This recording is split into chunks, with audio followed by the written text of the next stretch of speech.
નમસ્કાર, money manager એટલે તમારા નાણાંના ચોક્કસ આયોજન માટે અપાતું માર્ગદર્શન અને હું ઝરણા અરકંટી આપનું સ્વાગત કરું છું આજના મની મેનેજરમાં એક નવા ટોપિક સાથે।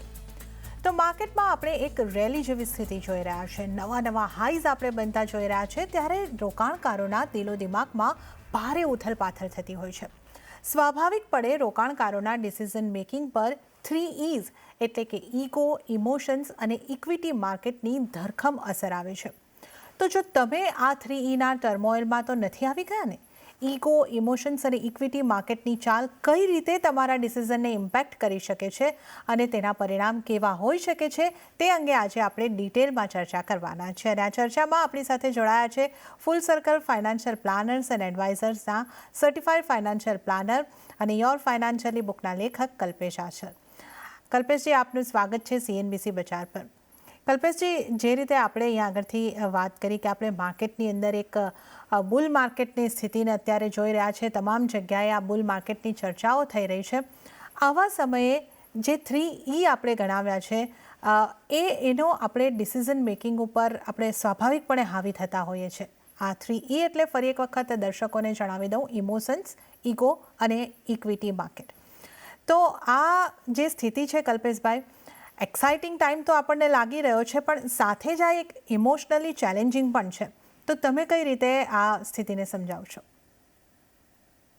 જર્નાબેન, થેન્ક યુ આજે મને આ શો પર આમંત્રિત કરવા માટે અને એક એવા ટોપિક માટે જે હું ઘણા લોકોને નોર્મલ કોર્સમાં પણ વાત કરતો હોઉં છું કે તમારા ઇમોશન્સ અને ઈગોને તમે કંટ્રોલમાં રાખો તો તમારું રોકાણ અને તમારી જિંદગી બંને એકદમ સુખમય રહેશે। અને આ ચીજની શરૂઆત કરવા માટે આપણે એક લાઇટર નોટ પર સ્ટાર્ટ કરીએ કે કિશોર કુમાર જે એક મહાન ગાયક છે, આપણા ભારત દેશના રહી ચૂક્યા છે, એમનું એક બહુ પ્રચલિત સોંગ છે કે જિંદગી કા સફર હૈ યે કૈસા સફર કોઈ સમજા નહીં કોઈ જાના નહીં।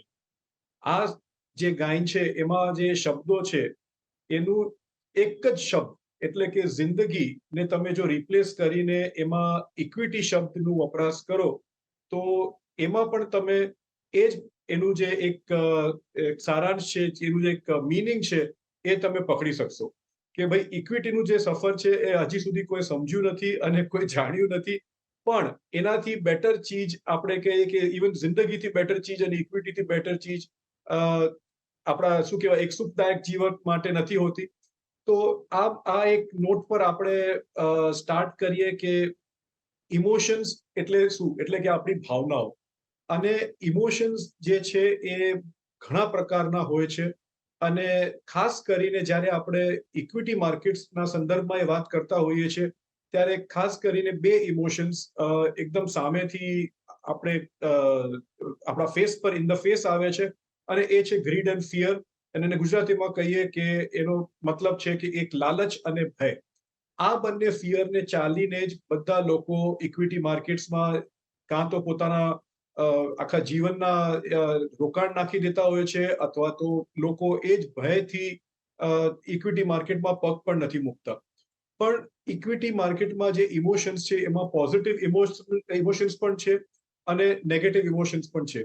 અને પોઝિટિવ ઇમોશન્સની આપણે જો વાત કરીએ જર્નાબેન, તો એમાં ઘણા ખરા એવા ઇમોશન્સ હોય છે કે લોકોને ઇક્વિટીમાં જે સ્ટેબલ ઇન્વેસ્ટર્સ છે એ લોકોને લાંબા સમયમાં એના બેનિફિટ સમજીને પોતાની પૂંજી ભેગી કરવી હોય છે, પોતાની વેલ્થ ભેગી કરવી હોય છે, લોકોને એક માન, પ્રતિષ્ઠા અને પોતાની વાત કરવા માટે પણ કે ભાઈ ઇક્વિટી માર્કેટ્સમાં રોકાણ કર્યું અને આટલી મારી મેં પૂંજી ભેગી કરી, અને એ લોકોને ગમે પણ સ્ટોક્સ વિશે વાત કરવાની, ઇકોનોમી વિશે વાત કરવાની। અને થર્ડ હોય છે કે લોકોને જે શોર્ટ ટર્મ માટે ઇક્વિટીમાં પૈસા રોકાણ કરે છે અને એમને ફાયદો પણ થતો હોય છે, તો એ લોકોને બહુ જ એક સ્મોલ સ્પેન ઓફ ટાઈમમાં પ્રોફિટ થતા હોય છે અને એ લોકોને એકદમ આપણે કહીએ ને કે એક ફિલિંગ ઓફ જોય આવી જાય છે કે ભાઈ મેં મારા પૈસા બહુ ટૂંકા સમયગાળામાં આપણે કહીએ કે સારો એનો પ્રોફિટ મને મળ્યો। આ બધા ઇમોશન્સ મિક્સ્ડ હોય છે ઇક્વિટીને લઈને, અને એવી જ રીતે નેગેટિવ ઇમોશન્સ પણ હોય છે જે આ બધા ઇમોશન્સનો બિલકુલ કોન્ટ્રાડિક્ટરી કે વિપરીત હોય છે। કે લોકોને ભય હોય છે કે ભાઈ જો મારા જે કોલ્સ મેં લીધા છે એ શું સાચા પડશે કે નહીં પડે, અને જો અગર હું ખોટો ઠરાયો તો પછી મારું જે રોકાણ મેં કર્યું છે એ બધું ધોવાઈ તો ન જાય, અને જો મેં આવા નિર્ણયો લીધા છે તો મારું પરિવાર કે મારા જે મિત્રો છે એ શું કહેશે કે મેં સાચા નિર્ણય લીધા છે કે નહીં. અને ફાઇનલી ઇવન કે આ ભયમાં કે હું ફિક્સ્ડ ઇન્કમમાં ઇન્વેસ્ટ કરું, રિયલ એસ્ટેટમાં ઇન્વેસ્ટ કરું કે ઇક્વિટીમાં ઇન્વેસ્ટ કરું, આ એક ઓલવેઝ એક અસમંજસ હોતી હોય છે લોકોના મનમાં. અને that is what causes the biggest emotional turmoil જે તમે વાત કરી. અને બેન્ચમાર્કને બીટ કરવાની પણ ઘણા લોકો હંમેશા કોશિશ કરતા હોય છે, જે બિલકુલ ખોટું નથી. અને એના માટે ઘણા ખરા ઇક્વિટીના પ્રોડક્ટ્સ પણ એ લોકો આઝમાતા હોય છે. ઘણા ડાયરેક્ટ ઇક્વિટી કરે, ઘણા પીએમએસ કરે, ઘણા મ્યુચ્યુઅલ ફંડના માધ્યમથી કરતા હોય છે. તો આ બધી જે ચીજો છે એ ઇમોશન્સની આપણે વાત કરતા હોઈએ છીએ. અને આ પણ કઈ ચીજથી ઊભી થાય છે? આ ચીજથી ઊભી થાય છે જે માર્કેટની અનિશ્ચિતતા છે, કે જે વોલેટિલિટી છે, ઉતાર ચઢાવ છે, એના લીધે આ બધી ચીજોનું આઈ થિંક જન્મ થાય છે. અને એના લીધે જ માર્કેટમાં એક આપણે કહીએ કે ઓર્ગેનિક રીતે નથી વધતું, બટ ઓલવેઝ એક ઉપર નીચે થતી હોય છે માર્કેટ્સ. અને લોકોના રિટર્ન્સ પણ ઉપર નીચે થતા હોય છે. એ કારણોથી ઘણા લોકો જે મેચ્યોર ઇન્વેસ્ટર્સ હોય છે એ ટકી જાય છે, બટ જે ઇમમેચ્યોર ઇન્વેસ્ટર્સ હોય છે એ લોકો એમાંથી વચમાંથી નીકળી જતા હોય છે. ઓકે, તો અહીં આગળથી કલ્પેશભાઈ આપણને ખૂબ સરસ રીતે સમજાવ્યું છે. પેલું સોંગ તમે યાદ કરી લેશો તો તમે એક જ વાક્યની અંદર આ આખી જે વાત છે એને સમજી શકશો કે ઇક્વિટી કા સફર એસા સફર જીસે કોઈ સમજા નહીં, જીસે કોઈ જાના નહીં.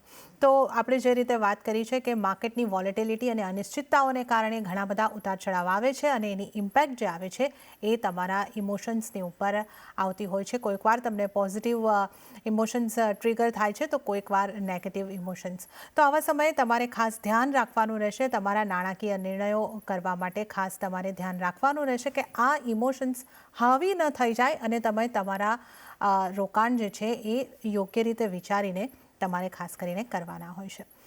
કલ્પેશભાઈ, તમે વાત કરી કે ફિયર અને ગ્રીડની અંદર આપણે ને કારણે ઘણા બધા ડિસિઝન લેવાઈ જતા હોય છે, આપણા નાણાકીય ઇન્વેસ્ટમેન્ટને લગતા હોય કે નાણાકીય આયોજનને લગતા હોય. તો આ ટર્મોઇલ જે છે ફીર અને ગ્રીડની વચ્ચે ઉલઝાવવાનો, એના ઉપર વ્યક્તિ કઈ રીતે કાબુ મેળવી શકે? તમે એમાં ઘણા ખરા આપણી સમક્ષ આપણા હિસ્ટ્રીએ, આપણા ઇતિહાસે ઘણા ખરા ઇક્વિટી માર્કેટ્સમાં એવા ઉદાહરણો પણ પેશ કર્યા છે ઝરણાબેન, જે છેલ્લા આપણે કહીએ કે 4 થી 5 દશકોમાં તો લોકો જે ઇક્વિટી માર્કેટ્સનું એક રિસર્ચ કરે છે, કે જેને હિસ્ટ્રી ખબર છે, એ લોકોને તો ખાસ કરીને ખબર હશે કે આપણે even if you start from કે 1988માં જેણે જાપાનીઝ માર્કેટ્સ ફોલો કરી હોય, તમને ખબર હશે કે જાપાનીઝ માર્કેટ્સ 1989માં લગભગ, if I am not mistaken, all time high પર પહોંચી ગયેલી. અને એક એવી ટોચ પર પહોંચી ગયેલી કે લોકો એકદમ લિક્વિડિટીથી માર્કેટ ભરમાર હતી અને એસેટ પ્રાઇસીસ એકદમ હાઈ હતા. અને ત્યારથી પછી જે એક બબલ બર્સ્ટ થયું જાપાનીઝ માર્કેટનું, તો ત્યાંના રોકાણકારો આજ સુધી, એટલે લગભગ તમે સમજી લો કે 30 થી 35 વર્ષમાં એ ઓલ ટાઈમ હાઈને પહોંચી નથી શક્યા. એટલે એટલું ભય એ લોકોમાં કે એ ઇકોનોમીમાં આવી ગયું છે કે હવે એ ઓલ ટાઈમ હાઈસ તો ક્યારે એ પર્ટિક્યુલર ઇકોનોમી પાછી પાર નથી કરી શકી. એના પછી તમે જોવા જાઓ કે એ પણ એક યુફોરિયા હતો, કે એક એવો સમય હતો કે everybody was રશિંગ towards that asset class. Second હતું 1992માં તમે જોવા જાઓ તો આપણા દેશમાં મોટો સ્કેમ થયેલો, હર્ષદ મહેતા સ્કેમ, જ્યાં આપણે ઇંગ્લિશમાં એક ટર્મ છે હર્ડ મેન્ટાલિટી, કે ભાઈ એક માણસના કહેવા પ્રમાણે આખી માર્કેટ એક તરફ ચાલી રહેલી, અને ઘણા ખરા લોકો ટૂંક સમયમાં પોતાના પ્રોફિટ્સ કરવા માટે અને એક આખી સિસ્ટમને આપણે કહીએ કે મનુવર કરવામાં આવેલી, અને એના લીધે પણ એક યુફોરા આવેલું, ગ્રીડ આવેલું, અને એના પછી જે માર્કેટ તૂટી તો પાછું ફિયર આવી ગયું. પછી આવ્યું તમારું જે 2008માં મોટો આઈ થિંક વિશ્વ સ્તરે એક મોટો ઇક્વિટીમાં ફોલ આવ્યો, અને એ કોઈ પણ ધાર્યું નહોતું. અને જે લીમન ક્રાઇસિસ હતા એમાં એક સિસ્ટમની લીધે, એક અમેરિકાની ઇકોનોમીના લીધે એક ક્રાઇસિસ આખી સર્જાઈ ગયેલી, અને જેના લીધે પાછી માર્કેટ્સ લગભગ 51% રિટ્રેસમેન્ટ કરી. પાછું ગ્રીડ એન્ડ ફિયરનું તમે એક ઉદાહરણ જોઈ શકો છો. અને લાસ્ટમાં તમે જુઓ કે હમણાં જે કોવિડનો એક સમય આવેલો, જે કોઈના વશમાં નહોતું, કોઈના હાથમાં નહોતું, જેના લીધે બધા વિવશ થઈને ઉભા રહી ગયેલા. બટ એ પછી જે ભય હતો, એના પછી જે માર્કેટ વધી, એના લીધે લોકોને પાછી એમાં લાલચ આવી ગઈ. તો આ એક હેડ અને ટેલ જેવી સિચ્યુએશન છે ગ્રીડ અને ફિયરની. અને આ બધી જે ચીજો છે ઝરણાબેન, એમાં આ બધા એક્સટર્નલ કન્ડિશન્સ છે. અને એક્સટર્નલ કન્ડિશન્સ જે ઇક્વિટી માર્કેટને અફેક્ટ કરે છે એ છે ઇકોનોમિક સાયકલ્સ આવતી હોય છે, અને પ્લસ જે જીઓપોલિટિકલ સિચ્યુએશન્સ આવતી હોય છે. કોવિડ વોઝ હ્યુમન, આપણે કહીએ, જે મેડિકલ ડિઝાસ્ટર હતો કે મેડિકલ કેટેસ્ટ્રોફી હતું, જેને આપણા વશમાં એ ચીજ નહોતી. અને એના છતાંય આપણે તમે જોવા જાઓ તો લોકો પોતાની વશમાં જે ચીજો હોય છે એ કરતા નથી હોતા. હવે જે ઇકોનોમિક કન્ડિશન્સ તમારી હોય અને તમે એ ચીજમાં આવી જાઓ, ઇક્વિટીમાં કે ડેટમાં કે ગોલ્ડમાં કે રિયલ એસ્ટેટમાં, એમાં તમારો વાંક નથી હોતો. But you have diversified, but એ ચીજ તમારા કંટ્રોલની બહારે છે. હવે ઇવન કોવિડ કોઈ વિચાર્યું પણ નહોતું કે આ ચીજ આવી થશે, બટ બધાના અસેટ ક્લાસીસમાં એને અફેક્ટ થઈ. હવે રશિયા કે યુક્રેનમાં વોર થઈ, એના લીધે આખી ઇકોનોમિક સિચ્યુએશન પર બધા અસેટ ક્લાસ પર ફરક પડ્યો, કે આજે ડેટ માર્કેટ્સ અફેક્ટ થઈ, ગોલ્ડના પ્રાઇસીસમાં વધારો આવ્યો, ઇક્વિટી માર્કેટ્સ પડી ગઈ. નો ડાઉટ પાછી એમાં એક સુધારો આવી ગયો. બટ આ બધા એક્સટર્નલ સિચ્યુએશન્સ છે અને એના પર આપણું કોઈ કંટ્રોલ હોતું નથી. કંટ્રોલ આપણો શેના પર છે? કંટ્રોલ હોય છે આપણા એક્શન્સ પર, આપણા ડિસિઝન્સ પર, આપણા ઇમોશન્સ પર. So this is the main factor, કે control what you can and leave the uncontrollables out. કે જે આપણા વશમાં નથી એ આપણે વિચારવાનું નહીં, બટ આપણો પ્લાન, આપણું જે એક આખી એક રણનીતિ હોય છે ફાઇનાન્સને લઈને, એ આપણે એવી રીતે બનાવીએ કે કોઈ પણ એક્સટર્નલ ફેક્ટર આવે એનું બહુ આકરી અસર આપણા પોર્ટફોલિયો પર ન થાય, આપણા ફાઇનાન્શિયલ ગોલ્સ પર ન થાય. ઓકે, તો આ સૌથી મહત્ત્વની વાત જે અહીંયા આગળથી છે કે માર્કેટની અંદર ઉતાર ચઢાવ આવે છે, ઘણા બધા કારણોને કારણે આવે છે. વૈશ્વિક પરિસ્થિતિ હોય કે અમુક ખાસ કારણો હોય, પેન્ડામિકનું એક ઉદાહરણ પણ અહીંયા આગળથી આપણે જોયું. આ બધી વસ્તુઓ જે છે એ આપણા વશની અંદર નથી, પરંતુ જે વસ્તુ આપણા વશની છે, આપણા કાબૂમાં છે, તે છે આપણા ઇમોશન્સની ઉપર કાબૂ મેળવીને આપણી યોગ્ય નાણાકીય ડિસિઝન લેવા, અને આપણે જે આપણું રોકાણ શરૂ કર્યું છે આપણા ધ્યેય પ્રમાણે એની અંદર સતત બન્યા રહેવું. કલ્પેશજી, આ જ વાતને આગળ વધારવી છે કે જે રીતે આપણે સતત આપણા મની મેનેજરમાં પણ આ વાત સતત કહેતા આવ્યા છે કે ઇક્વિટીમાં રોકાણ એ ઇન્ફ્લેશનને બીટ કરવા માટેનો એક બેસ્ટ માર્ગ અહીંયા આગળથી છે. આ એક મંત્ર જેવો આપણે આપણા શોની અંદર આપતા હોઈએ છીએ, આપણા દર્શકોને સમજાવીએ છીએ. હવે હાલની પરિસ્થિતિ પર જે આપે આ વાત સમજાવી કે ફિયર અને ગ્રીડ આ રીતે બની રહ્યા છે, આપણે જે રીતે જોયું કઈ રીતે ઇમોશન્સ પોઝિટિવ નેગેટિવ બનતા હોય છે, તમે એના ઉદાહરણો પણ જણાવ્યા. તો આ આખી સ્થિતિને જોતા શું આ જ મંત્ર અહીંયા પણ કામ કરશે? અહીંયા આગળ આપનો શું ટેક બની રહ્યો છે? નહીં, બિલકુલ કામ કરશે. અને આઈ થિંક આ જે એક મંત્ર છે આજનું નથી, બટ વર્ષોથી છે. બટ લોકો એને હરેક, આઈ થિંક, ડિકેડમાં કે હરેક પીરિયડમાં સમજવામાં નાકામ થતા હોય છે. અને ઓલવેઝ જે 6 થી 7 મુખ્ય ચીજો હોય છે, એ તમે કોઈ પણ પરિસ્થિતિ હોય, જે એક્સટર્નલ સિચ્યુએશન હોય, તમે જ્યારે ઇન્વેસ્ટમેન્ટ કરો કે તમે જ્યારે ઇક્વિટીમાં રોકાણ કરો કે ઇવન એની અસેટ ક્લાસમાં રોકાણ કરો, તો જે 5-6 જે મૂળભૂત ચીજો હોય છે એ ભૂલવી જરૂરી નથી. અને I think you should never તમારા જે ગોલ અને ટાર્ગેટ છે એનાથી ડિવિએટ કરવું. તો આ 5-6 ચીજો કઈ છે, આપણે એના પર હમણાં ધ્યાન દોરીએ. અને આ એક આપણે મંત્ર તો નહીં કહું, બટ આઈ થિંક એક ચેકલિસ્ટ જેવું છે કે જો બધા રોકાણકારો આ ચીજોને સમજી લે, તો આઈ થિંક એમની જે જર્ની છે એ વધારે ઇન્ટરનલ હશે અને એક્સટર્નલ ફેક્ટર્સ પર એનું આઈ થિંક વધારે દારોમદાર નહીં રહે. તો સૌથી પહેલા તો આપણે એમાં વાત કરીએ ઝરણાબેન, એ છે એલોકેશન. અસેટ એલોકેશન કરવું બહુ જ જરૂરી છે. અને તમારા નાણાકીય જે લક્ષ્ય છે, ફાઇનાન્શિયલ ગોલ્સ છે, એને ધ્યાનમાં રાખીને જો તમારું એસેટ એલોકેશન થાય, એની જોડે જો એક ટેગ થઈ જાય, તો I think that is the icing on the cake. I think જે તમે લોંગ ટર્મ ગોલ્સ છે તમારા, અને લોંગ ટર્મ્સનું જે હું વાત અહીંયા કહેવા માંગુ છું એ છે 5 વર્ષથી વધારેના લોંગ ટર્મ ગોલ્સ, જ્યાં તમને પૈસા 5 વર્ષ સુધી નથી જોઈતા. એના માટે તમે ઇક્વિટી ઓરિએન્ટેડ જે પણ પ્રોડક્ટ્સ છે, એટલે તમે જો વધારે રિસર્ચ કરી શકતા હો, તમારી પાસે ટાઈમ હોય, નોલેજ હોય, અને જો તમે ફંડામેન્ટલી સ્ટ્રોંગ હો, તો તમે ડાયરેક્ટ ઇક્વિટી લઈ શકો છો. તમે જો હાઈ નેટવર્થ ઇન્ડિવિજ્યુઅલ છો અને તમે એ જ ચીજ ડાયરેક્ટ ઇક્વિટીમાં કરવા માંગો છો, તો તમે પીએમએસ કરી શકો છો. અથવા જે આપણી જે મોસ્ટ આપણે કહીએ કે એડોપ્ટેબલ વે ઓફ ઇન્વેસ્ટિંગ છે હમણાં અને આઈ થિંક આવતા ઘણા વર્ષો પર રહેવાની છે, એ છે મ્યુચ્યુઅલ ફંડ્સ, જે એક સામાન્ય રોકાણકાર માટે નહીં પણ બધા માટે એક એવું માધ્યમ છે જ્યાં એ લોકો પોતાનું ઇક્વિટી બેઝડ ઇન્વેસ્ટમેન્ટ કરી શકતા હોય છે. તો આવા સમયગાળા માટે તમે મ્યુચ્યુઅલ ફંડ્સ, પીએમએસ કે ડાયરેક્ટ ઇક્વિટી કરી શકો છો, ઇક્વિટી બેઝડ ઇન્વેસ્ટમેન્ટ. ઓર જે શોર્ટ ટર્મ ગોલ્સ છે ત્યાં, એટલે શોર્ટ ટર્મનો અહીંયા જે એક ડેફિનેશન છે એ છે આજથી કરીને નેક્સ્ટ 3 વર્ષ. તો એના માટે ઇક્વિટીની ત્યાં કોઈ આઈ થિંક ચાન્સ જ નથી એલોકેશન કરવા માટે. ત્યાં તમારું જે રોકાણ છે એ ફિક્સ્ડ ઇન્કમ પ્રોડક્ટ્સ, જ્યાં તમને રિસ્ક મિનિમલ કે રિસ્ક ન હોય એવા પ્રોડક્ટ્સમાં તમને રોકાણ કરવું જોઈએ. અને અથવા તો 3 થી 5 વર્ષનું જે ટાઈમ ફ્રેમ છે, તો ત્યાં તમને હાઇબ્રિડ પ્રોડક્ટ્સ, એટલે જ્યાં ઇક્વિટી અને ડેટનું મિક્સ હોય, તો એ તમને એલોકેશન કરવું જોઈએ. ફિક્સ્ડ ઇન્કમનો અહીંયા કહેવાનો મતલબ છે કે તમારી સેવિંગ્સ અકાઉન્ટ, કે તમારા ફિક્સ્ડ ડિપોઝિટ્સ, કે તમારા ડેટ બેઝડ મ્યુચ્યુઅલ ફંડ છે, કે તમારી 5 વર્ષની જો સ્કીમ હોય તો તમારા સ્મોલ સેવિંગ સ્કીમ્સ ગવર્મેન્ટની જે છે, સિનિયર સિટીઝન સેવિંગ સ્કીમ હોય, એવા બધા રોકાણમાં તમારા પૈસા મૂકવા જોઈએ. હવે આ તમે જુઓ તો એસેટ એલોકેશન તમારું થયું હોય તો કાંઈ પણ એક્સટર્નલ સિચ્યુએશન હશે, તમારા રોકાણ પર અસર થશે, બટ તમારા ગોલ્સ પર એની અસર નહીં થાય. તમને જ્યારે પૈસા જોઈતા હશે તમારી પૂંજી તમને કામ આવશે. સેકન્ડ છે કે આજના સમયમાં ઝરણાબેન, આપણે પણ આઈ થિંક શોઝના માધ્યમથી કીધું છે અને ઘણા લોકો પણ કહે છે કે જે એક હમણાં હવા ચાલી છે, હમણાં જે લોકો સોશિયલ મીડિયા પર, યુટ્યુબ પર જે બધા ફાઇનાન્શિયલ ઇન્ફ્લુએન્સર્સ, જે એક આખો આપણે કહીએ ને કે ધાવો બોલી બેઠા છે, અને હું તો એમને ફાઇનાન્શિયલ મિસ ઇન્ફ્લુએન્સર કહું છું, કેમ કે એ લોકો મિસગાઈડ કરતા હોય છે, ખોટા માર્ગદર્શન આપતા હોય છે.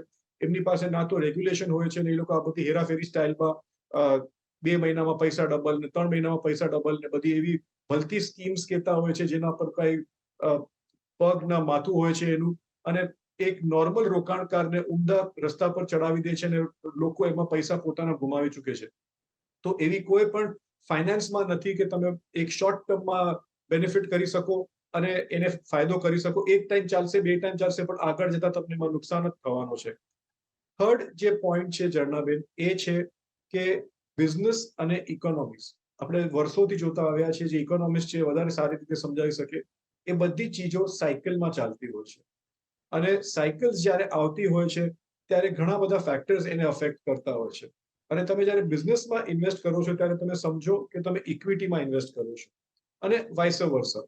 સો લોકો એમ સમજતા હોય છે કે જ્યારે આપણે ઇક્વિટીમાં ઇન્વેસ્ટ કરીએ મને શોર્ટ ગેરંટી છે કે મને મળશે. નો, એમાં રિટર્ન્સ બધા આધારિત હોય છે. જે બિઝનેસ સાયકલ્સ હોય છે, ઇકોનોમિક સાયકલ્સ હોય છે, એના પર આધારિત હોય છે. અને એમાં જો ડાઉનટર્ન આવી ગયો તો તમારા પણ પૈસા, તમારા જો પોતાના ધંધામાં હોય, એ પણ થોડો સમય માટે તમે જુઓ કે તમારો ધંધો પણ નથી ચાલતો. એવી રીતે જ તમારું રોકાણ ઇક્વિટીમાં પણ થોડા સમય માટે એકદમ ફ્લેટ થઈ જશે, ઓર નેગેટિવ પણ થઈ શકે. પણ એનો મતલબ એ નથી કે તમે એમાંથી હટી જાઓ. બટ એ સારો ધંધો હશે કે સારી ઇકોનોમી હશે તો જલ્દી એનું પાછું જે એક રિવર્સલ છે અને જે અપસ્વિંગ છે એ શરૂ થઈ શકશે.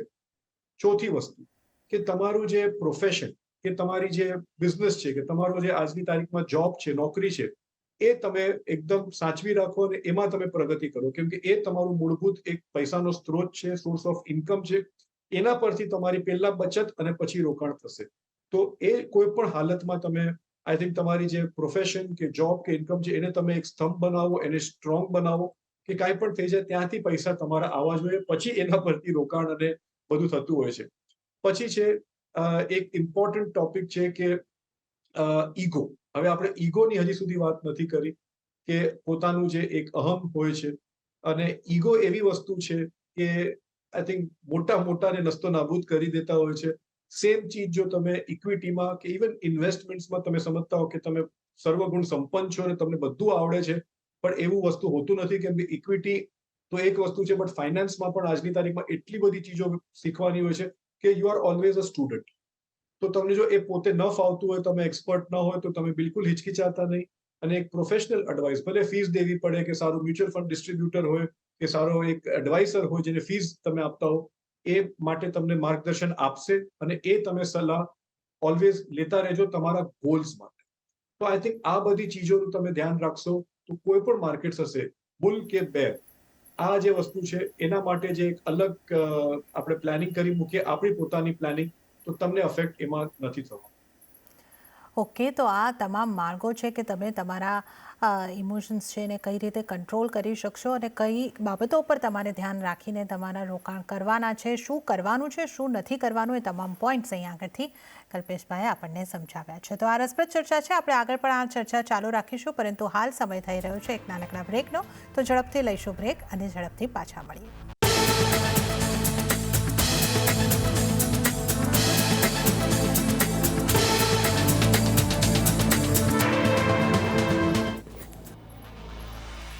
બ્રેક પછી આપનું ફરી એક વખત મની મેનેજરમાં સ્વાગત છે અને આજે આપણી સાથે ચર્ચામાં કલ્પેશ આશર જોડાયેલા છે.